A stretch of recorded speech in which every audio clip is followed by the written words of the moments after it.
Ladies and gentlemen, welcome back to the True Life Podcast. I hope everybody's having a beautiful day. I hope the sun is shining. I hope the birds are singing. I hope the wind is at your back. I got an awesome show for you today, ladies and gentlemen. I had a little bit of a miscommunication with the guest I was supposed to have on. And so I thought I would just take some time to do one of these old school solo kind of conversations here. It's been a long time since I've done one. And I just thought I would share some things with some people that have been on my mind. If you are like most people I see in the community I'm in, it's pretty tough times right now. It's been pretty challenging to see all the changes and the turmoil that seems to be finding its way into our lives.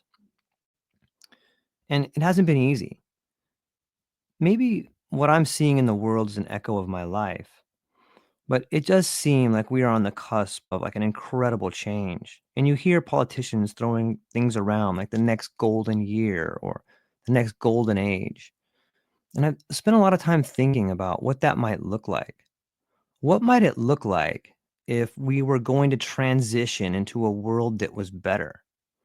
In my mind, when you start thinking about things that are better, you start thinking about better economic times, you start thinking about better relationships, you start thinking about your health. And as crazy as things are right now, I think we are. I think we're moving into a time that is going to be better than anyone can imagine. And I know that sounds difficult to hear, especially if you find yourself on the receiving end of a job cut or you get fired or maybe a relationship seems to be not really working the way you want. And there's so much of that now.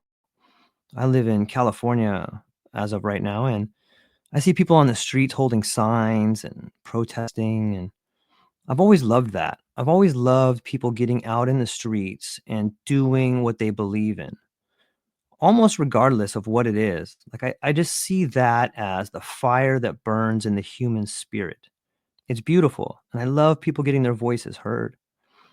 And it does seem when you see people out on the streets and when you see so much division, it seems like chaos. And maybe there is a little bit of chaos, but I want to try and steer it into what would it look like in order for us to get to better times? Well, it would have to be chaos.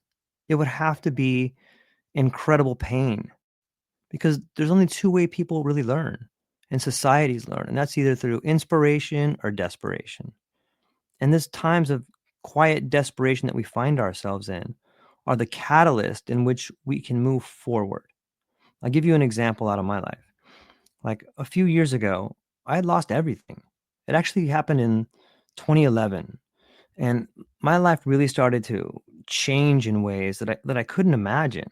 You start losing loved ones, you start losing a career, and it's really that death. It's the death of your old self that allows you to become the fullest version of your new self. And you could never, ever become the best version of yourself unless you've lost everything. Maybe it's a tragedy.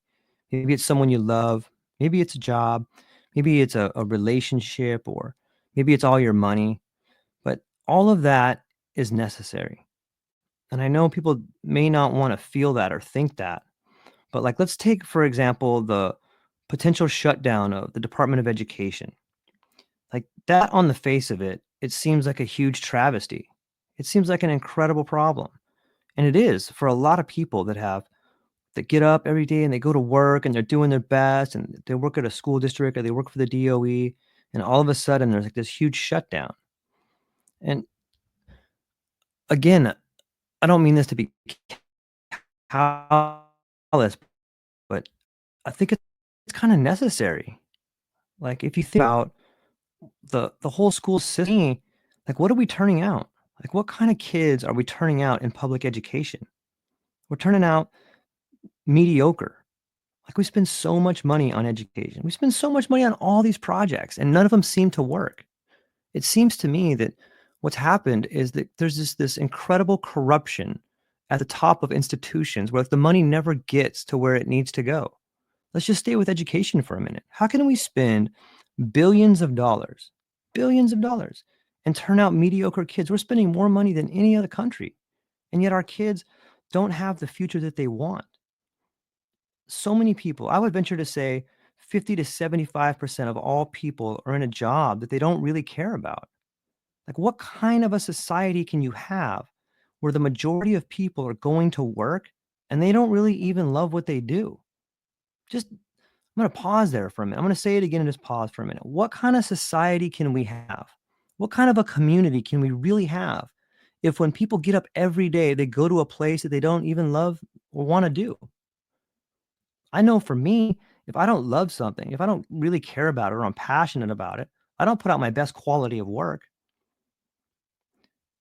And so when you start thinking about this chaos, whether it's the shutdown of the DOE, a lot of government programs, I don't think it's something that's malicious. I don't think there's people at the top that are trying to, there may be people at the top, but I don't think that the shutdown of all these government programs is something mean or malicious. It's something that's necessary. Like, we can't continue down this same path and be the best versions of ourselves. Like, there's so much pain out there right now, and I feel it. Like, I'm part of it. I've lost lots of stuff, but I just want it to be a note for people to maybe shift the way they think. Like, it's necessary. The pain, the suffering, it's all necessary. It's all necessary. And the only way we really become the society, the community that we want to become is if all of us start taking a good look at ourselves and realize, I'm way better than this. I am so much better than this. And it's hard.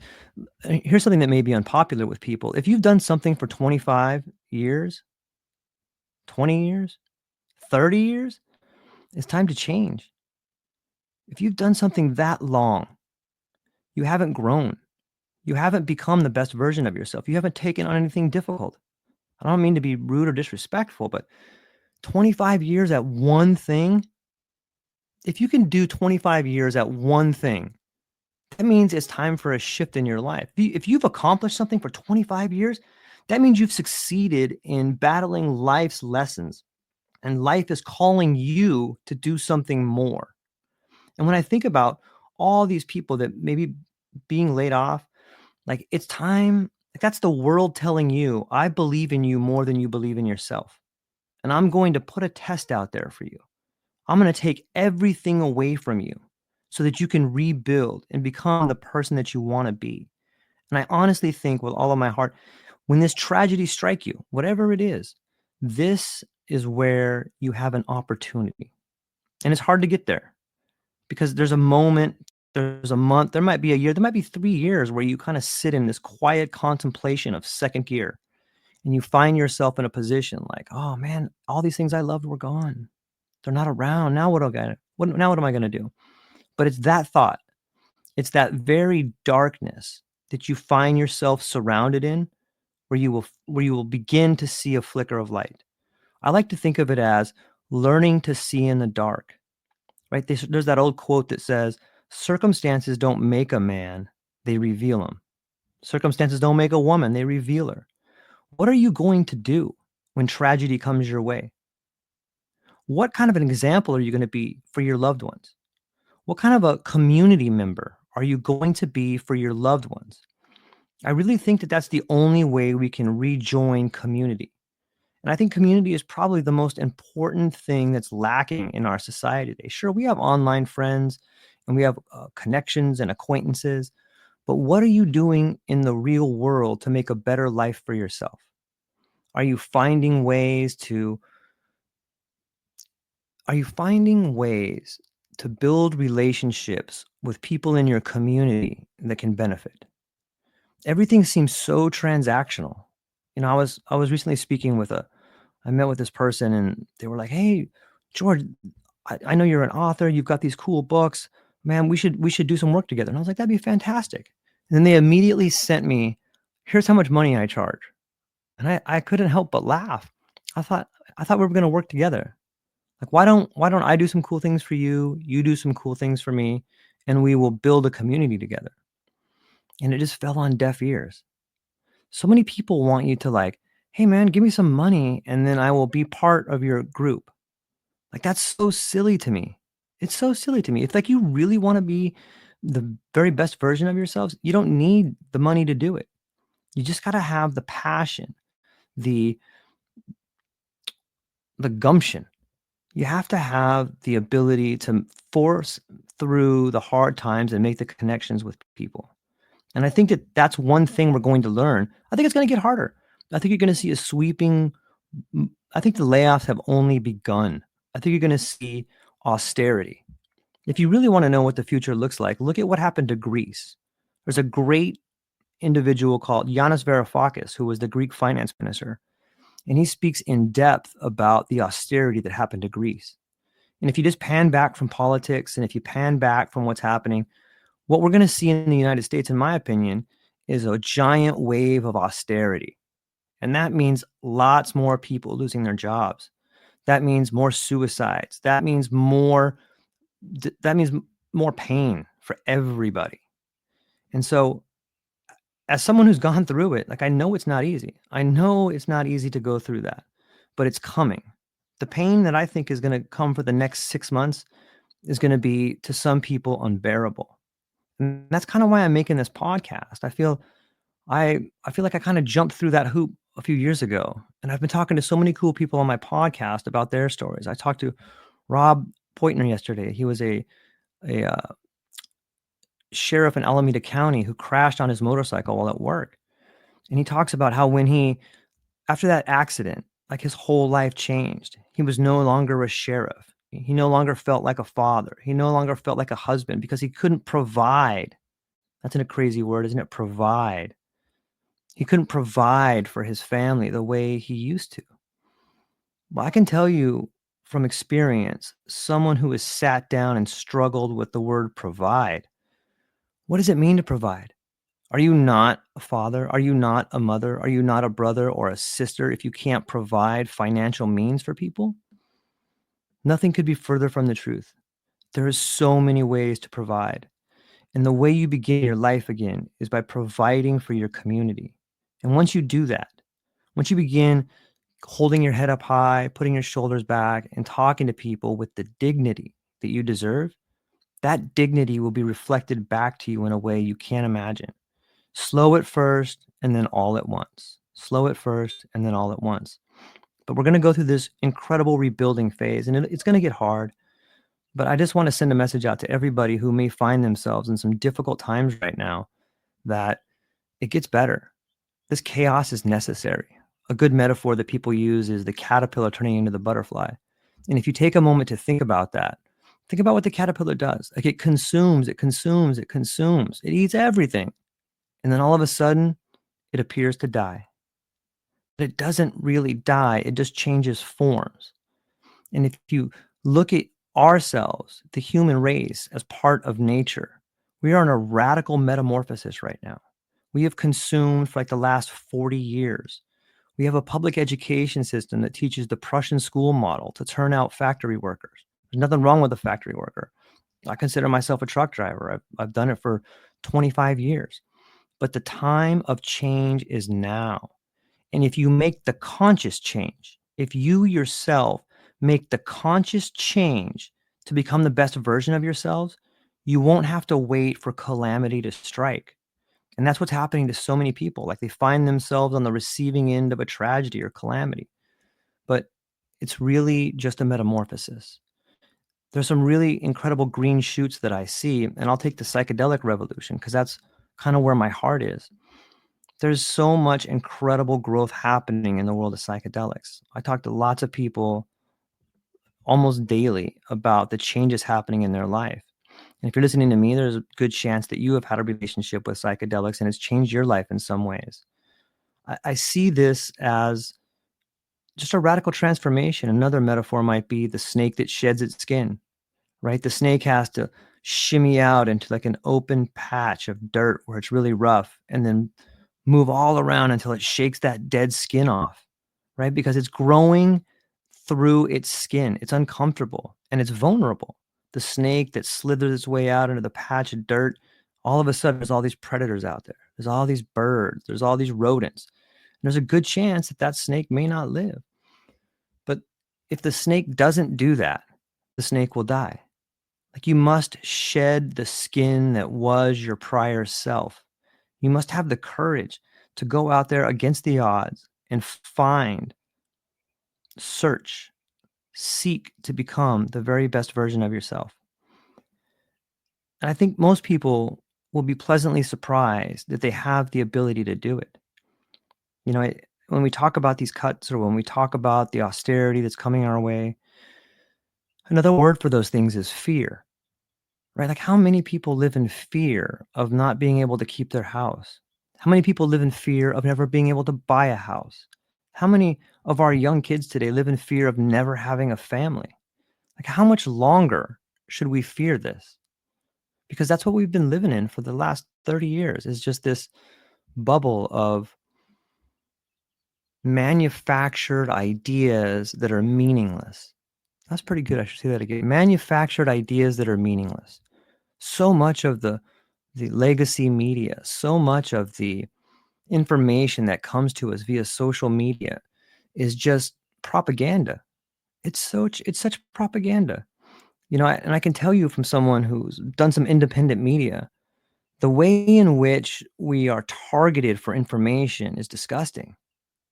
Like, there's all ways to target people. I see it all day long. Like, do you want to reach a group of people from the ages of 18 to 22 that wear purple Nikes? No problem. I got a list of people for you. And when you target information, when you target people, you're targeting them to send them a message. And it's usually not a message that's good for you. It's usually a message that's motivated by money to get you to do some things that you don't want to do. It's targeted towards you to spend money you don't have to buy crap you don't need. So the austerity that's coming our way is, in some ways, it's our own doing. I feel like on some level we got lazy. Like, we just stopped. We stopped really caring for the things that are important in life. We got lazy. And now is the time where new leaders are made. I think there's an incredible lack there of passionate, caring people who are at the very top. I don't think that a lot of the people that are running large corporations really give one shit about people on the bottom. And so I'm actually really interested to see how this austerity plays out. You know, there's another great quote that says, "When the poor have nothing to eat, they eat the rich." I think that's a big part of what's happening here, is that you're beginning to see the masses transform from that caterpillar into something like a ravenous locust. You know, and what happens then? All the institutions fail. The school system fails. The community begins to fail from the corruption at the very top. Like, that's where we're at. That's where we're at right now. And I think that it's the people on the bottom, the 99% of the people on the bottom, maybe the 80% of people on the bottom, that are going to become the new leaders. And it's not easy to become a new leader. It's not easy to fight all the minutia and all the momentum that's been piled against you. But it's possible. And we're going to see a group of radical young leaders come up and fight their way to the top and carve out a new place for us. And I just want to say to everybody, you can be part of this revolution. You listening to this right now are the people that we need to step up and become the best versions of themselves. Because the change happens from the bottom up, right? Each individual becoming the very best version of themselves is what transforms a society into a beacon on a hill. And that's where we're headed. That's where we're going to end up. But there's going to be a lot of fight ahead of us. But I just want to finish off this last little part right here with, if tragedy has come your way, you lost a loved one, you lost a relationship, you lost a job, I say congratulations to you. Because today is the first day where you're going to begin contemplating what you can do. Won't be easy, definitely won't be fun in the beginning, but it's there for you. And I hope you take this clarion call to action to become the best version of yourself. I love you. I hope you have a beautiful day, and do yourself a huge favor and engage in the community in ways that are meaningful, that you'd be proud of. and watch your kids look up to you and tell you how much they love you. Look at your loved ones and just realize that as of right now, if you have your family, you have everything. If you have your freedom and you have your health, then you got everything. So, hope you have a beautiful day. That's all we got, ladies and gentlemen. Aloha.